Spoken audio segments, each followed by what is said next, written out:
Now we are going to discuss a concept which is closely related to structures, and this is known as unions. Just like structures are used to group data of different kinds together, same is with the unions. Unions are also used to group the data of different kinds. Then what is the difference between structures and unions?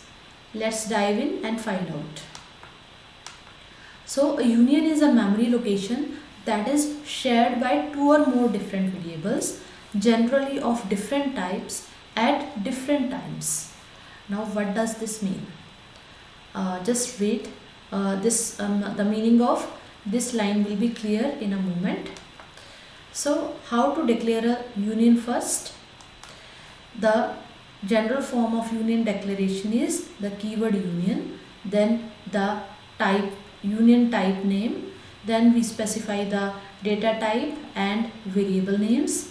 Okay, then before the semicolon we can create union variables, otherwise we can close the union declaration and create the union variables outside. Okay, union type name and then union variables, just like we did in the case of structures. Okay, this is an example.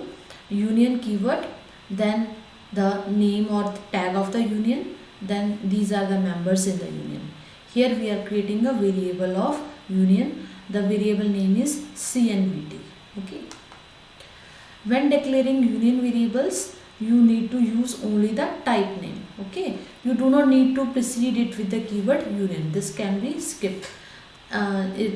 Similar to the case with structures, you can skip the keyword struct. Okay, so you can also write u type CNVT. So the basic difference is how the memory is allocated to a structure and how the memory is allocated to a union. In CNVT, what did we have? In CNVT we had an integer and a character. Okay, so if we created a structure similar to this, suppose this is struct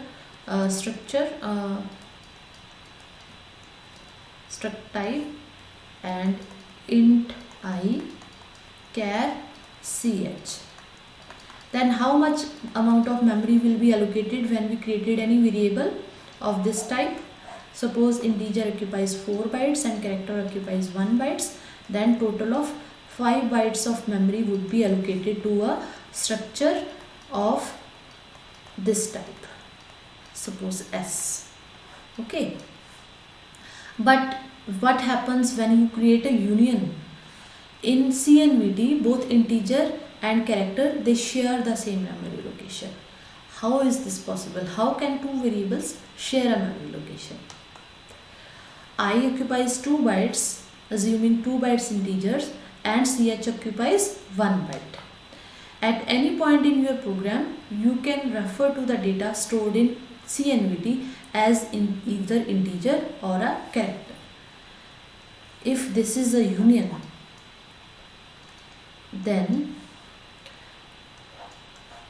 the data occupied by integer is suppose 2 bytes, it will be 3 then total amount of memory allocated to this union will be 2 bytes only. It is equal to the size of the maximum data element. Here the maximum data element is integer, so 2 bytes are allocated, and character, these 2 bytes are shared by the integer as well as character. Okay, so these 2 bytes can be used as integer or one of them can be used as character while you are executing your program. When a union variable is declared, compiler automatically allocates enough storage to hold the largest number of the union, largest member of the union. In this case, this is int. Okay, so this is same as I told you, because CNVT contains I, which is larger than character, so the data occupied by this CNVT will be 1 byte. Okay, so let me erase this ink. So these are the 2 bytes.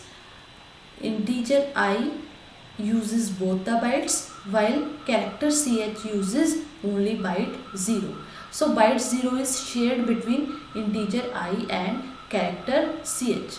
When you are reading the integer, both bytes will be read and displayed as an integer value, but when you are reading a character, only byte 0 will be read and displayed as an integer, displayed as a character. Okay, and these are the references for this chapter.